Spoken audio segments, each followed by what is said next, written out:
એક તો આશીષની આર્થિક જરૂરિયાત અને હાલમાં જ નોકરી છોડવી તે વાતથી આશીષ પીઆઈ પટેલના મગજમાં બેસી ગયો. પોતાની શંકા દૂર કરવા માટે પીઆઈ પટેલે પોતાના સ્ટાફને બોલાવ્યો અને 2 જણને જામનગર જવા રવાના થઈ જવાની સૂચના આપી.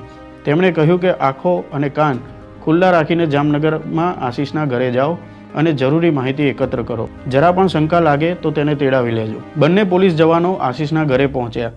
દરવાજો ખટખટાવ્યો. આશીષના પિતા કપિલભાઈએ દરવાજો ખોલ્યો અને સામે પોલીસને જોતા તેમના ચહેરા પર આશ્ચર્ય આવ્યું, કારણ કે હવે તો પોતે સ્ટાફમાં નથી, તો પછી પોલીસ કેમ આવી હશે? તે કોઈ સવાલ પૂછે તે પહેલાં જ સામે ઊભેલા 2 જવાનોમાંથી એક જવાને સવાલ કર્યો, આશીષ ક્યાં છે? તેમણે સામે સવાલ કર્યો કે તમે કોણ છો? તેમણે કહ્યું, અમે રાજકોટ પોલીસ. કપિલભાઈ પોલીસની કામગીરીથી સારી રીતે વાકેફ હતા. તેમને સમજતા વાર લાગી નહીં કે આશીષે કંઈક ગડબડ કરી છે. તેમણે કહ્યું કે આશીષ તો ઘરે નથી, પરંતુ હું તેને કોલ કરીને પૂછું છું, તમે અંદર આવો. તેમણે પોલીસ જવાનોને ઘરે બેસાડ્યા અને પછી આશીષને કોલ લગાવ્યો. ફોન રિસીવ થતાં જ કપિલભાઈએ આશીષને પૂછ્યું, બેટા તું અત્યારે ક્યાં છે?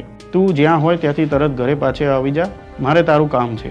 આશીષે તુરંત જવાબ આપ્યો, બસ પપ્પા, રસ્તામાં જ છું, ઘરે જ આવી રહ્યો છું, 15 મિનિટ જેવો સમય થશે.